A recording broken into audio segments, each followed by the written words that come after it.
Ever feel you don't have the words to say? Or maybe you have too many words to say when someone crosses your boundaries? Today we will chat on the beginning steps of setting boundaries, which is crucial for our mental health and self-care.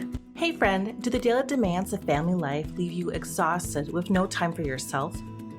Ready to make self-care and healthy boundaries a natural part of your day, all while embracing your roles as a wife and mom? Well, I'm so glad you're here. I'm Christina, married 16 years to a neurodiverse man, mom of 3 neurodiverse kids, and many more roles. Welcome to the Moms in Neurodiverse Families podcast. Get ready to begin your self-care journey. Grab your Sante latte and listen in as we take a small step towards a healthier you. I would love to invite you to join our email family to get extra self-care tips and support. Also, I'm launching a planner designed specifically to help you harmonize your self-care with your many, many roles. Sign up through the link in the show notes for more information, and I will keep you updated.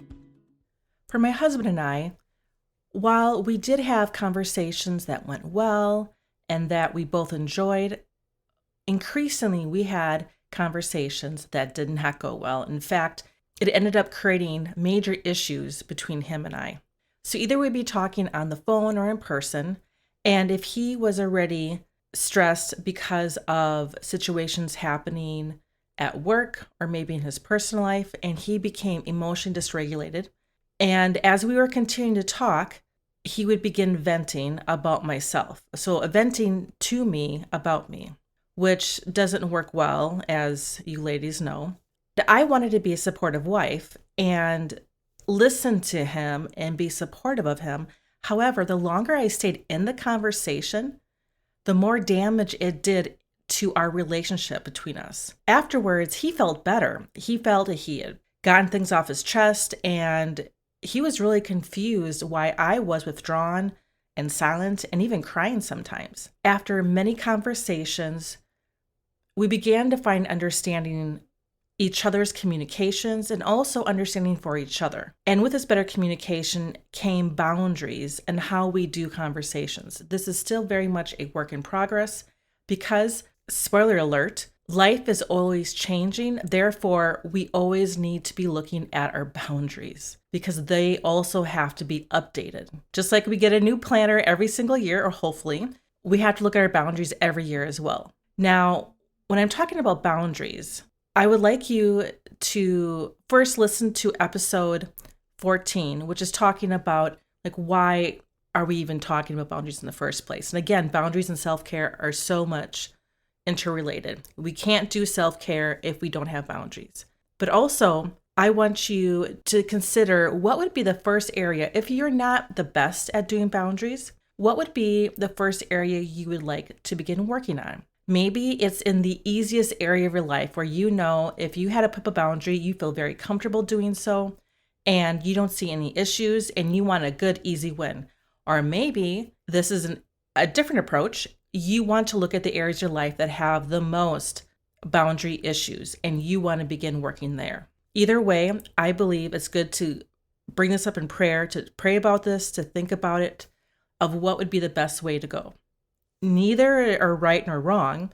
It all depends on where you're at with your own emotional capacity and energy load. If you're dealing with chronic health issues, I would suggest going with the more easier route. But if really the major boundary issues going on are impacting your health, maybe you want to go towards the harder issues. Again, no right or wrong. After you spend some time in prayer, I want to reflect on how people within your family, it could be your spouse, your kids, it can be extended family, co-workers, how they have not respected you. It could be your time, maybe it's your property, and that list can keep going on, but how it was not respected. Sometimes it will be very obvious to us how our boundaries have not been respected. In other ways, maybe we have a hard time figuring out because there's just so much going on. When you determine what area you would like to focus on, I want you to think through what would be a healthy boundary in that area of your life. And you may need to enlist your friends who you know They are the queens and kings of boundaries. I have a very close friend who has been strong in this for many years. And there's others who I have watched and listened to as they place boundaries in their lives. It's good to see that, but also you may need to reach out to a neurodiverse trained therapist or maybe even a support group to discuss this if the person in your life is neurodiverse you're having the boundaries issues with. And the reason why is there are nuances when it comes to our neurodiverse loved ones. A traditionally trained therapist or counselor will miss those issues and sometimes will put the onus on you and I to handle the situation when the reality is it is a boundary being crossed. This is a great time to journal, to write out what the boundary would be, and also think about what would be the result that would happen if that boundary was honored by maybe it's one person, maybe it's multiple people. For example, I like to use the bathroom without kids pounding on the door asking me questions. That is just nice not to have this, mom's always accessible to me. Because what is reality? People and our children need to know there are times that a person is not available to you and you need to wait and be patient. So thinking through what would be the result you're desiring, and is it a healthy boundary? In a dream situation, both you and the other person would sit down and discuss the boundary together, discuss what you are desiring, what you want to be respected, and also what would be the impact if that boundary is not followed through.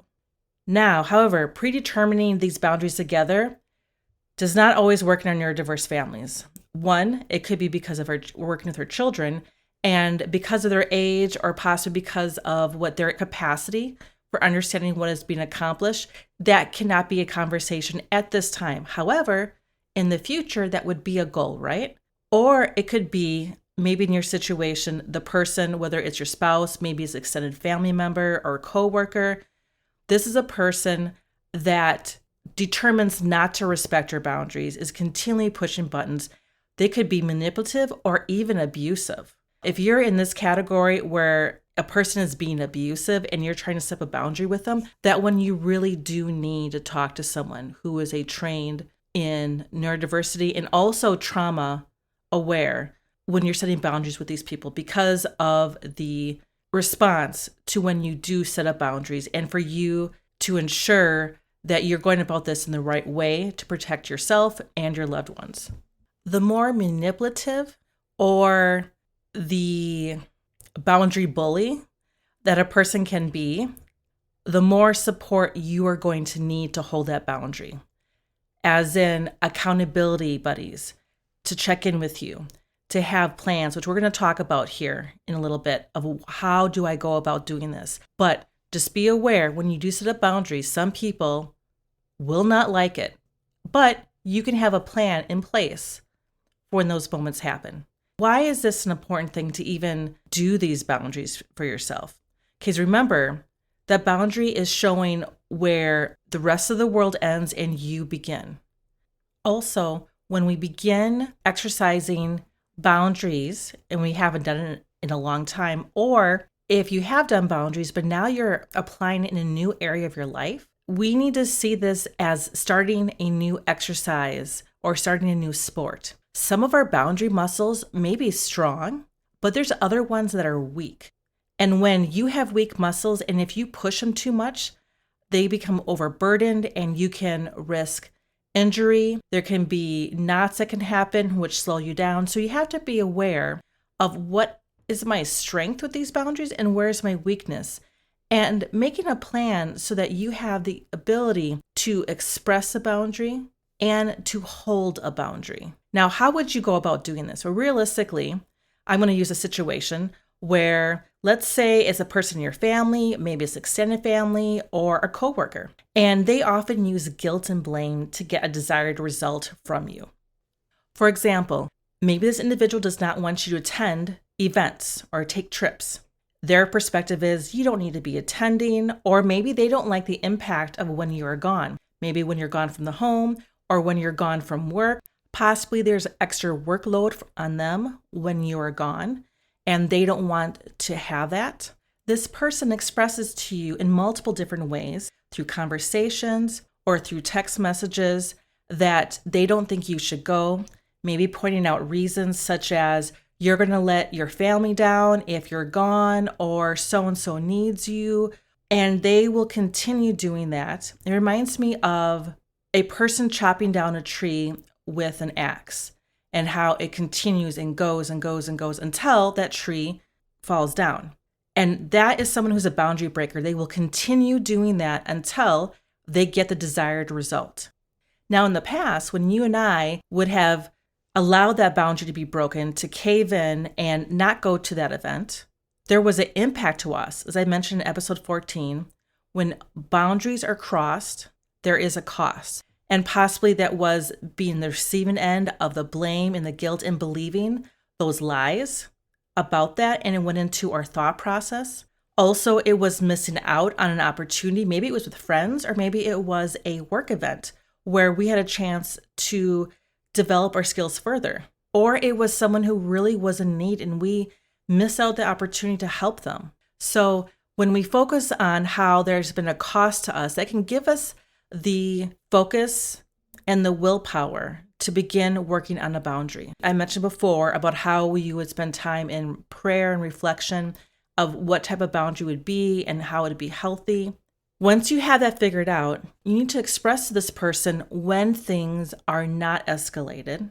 Express to them that this is your time and your choice. And the person can express one time, maybe some thoughts or concerns, but after that one time, they need to respect your decision. Now, if this is someone who is very manipulative or very abusive, we don't even want to give them that one time, do we? Don't even open the door. They do not have the right to have that back and forth dialogue. So this is something for you to decide, again, with wise counsel, of how this would be played out.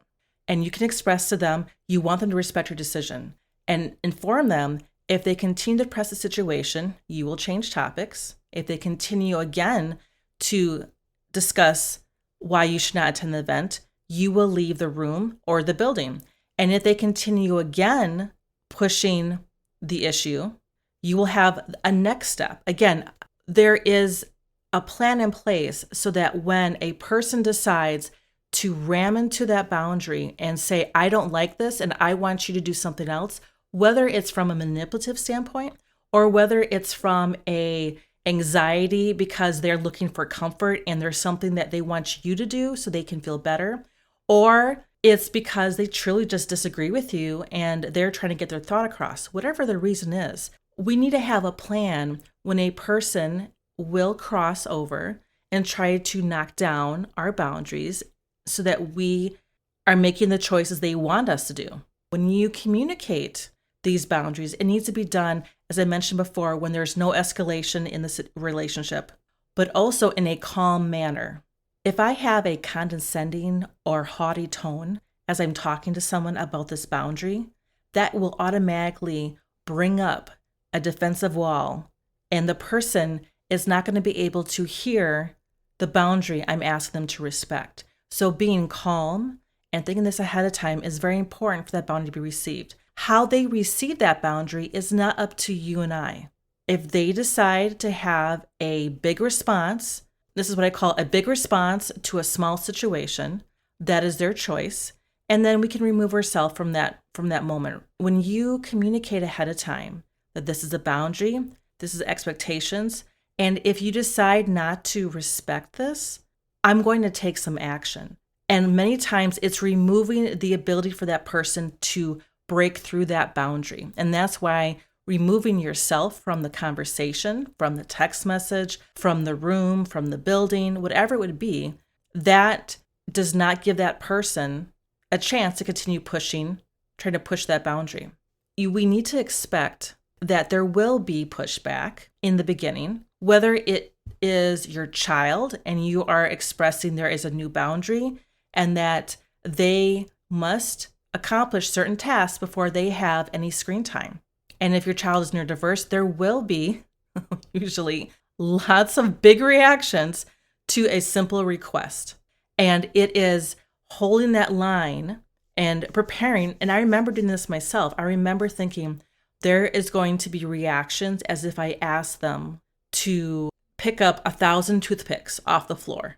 I know that I need to hold this line. So I was careful when I put up these boundaries, making sure that I was myself regulated. I had the capacity to hold that line, to hold that boundary, and to be prepared to deal with the responses that my kids could have, especially when they're younger and they weren't learning how to be emotionally regulated. As each situation came up, whether it's with a screen time or whether maybe it's this event that this person is asking you not to go to, every time we hold up that boundary, that person learns she means business. If we hold up the boundary 4 times and on the 5th time we break, it will take you twice as long to enforce that boundary the next time.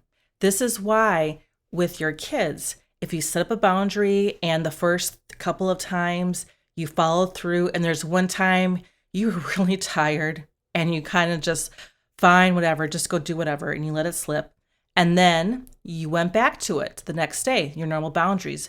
The reaction and meltdown likely was pretty large, wasn't it? And the amount of attempts you had to make into enforcing that boundary in the future doubled, maybe even quadrupled. Being prepared, because if it's an unhealthy boundary, we're going to be spending time supporting a boundary that's really not going to work for them or for us. But a boundary that respects us and respects them will have good fruit. And for some people, it can take 3 times and then the boundary is set. For others, it can be 10 plus times. And there will be people in your life and in my life that will never accept your boundary. And in these situations, we need to have plans that go much farther beyond. They may be plans where you only interact with this person. Let's say it's an extended family member and you only interact with them during certain events and for a short amount of time. And if they cross a certain boundary, you already have plans to leave right away. And they never come to your house. You only go to their house or you meet in a public location such as a coffee shop. Those situations with people who refuse to respect your boundaries, who are abusive or manipulative, if they are neurodiverse, you really do need to have a trained professional to help you walk through this. Because, as I mentioned before, if you hold up a boundary and then you stop holding it, it is so much harder to bring it back up again. And you need to have a plan in place to carry you all the way through. So there were some situations in our family where I had to have 8 or 9 levels. Like if this was crossed, then I would do this. Keep bringing up and supporting that boundary to let it be known, like, we will not be doing this. And the tricky part is for myself to stay calm and for you to stay calm and respectful through that. And that's why having a plan in place, if you're dealing with someone who is difficult, is so important. So consider this now. What would it look like if whoever you're thinking about in your mind is coming to your mind, or maybe it's multiple people, but what would it look like if this person understood the boundary you're putting up and then they respected it? What impact would that have on your heart and on your mind to know that that boundary is being honored? That can do a lot for you and I. And this is why self-care and boundaries do go together so well, because we can't care for ourselves if we are always giving, if there's no boundary to who we are, and we are giving so much, we have nothing left to even take the time to care for ourselves as we need to. So a quick recap is spending time in prayer and to reflect what would be a healthy boundary and what is the best area for you to focus on first. Is it an easier one? Or maybe it's where that biggest pain point is for you right now. How you go about it is important, to have a plan. And if you are working with someone who you know is difficult or maybe even destructive, you need to have otherwise people work with you in this process. But to have your plan of what your boundary is and express it in a calm and respectful manner. And this is hard because likely we have been deeply hurt by others crossing boundaries, and we can easily become triggered and we can have explosive responses, which next time we're going to talk about that. What do we do when we're the ones crossing the boundary? How do we handle that? I hope this gave you an idea of how to carry out boundaries in your own life. If you would like to reach out to me and let me know how this episode or others have impacted you and helped you, go ahead and check out the show notes and how to reach out to me.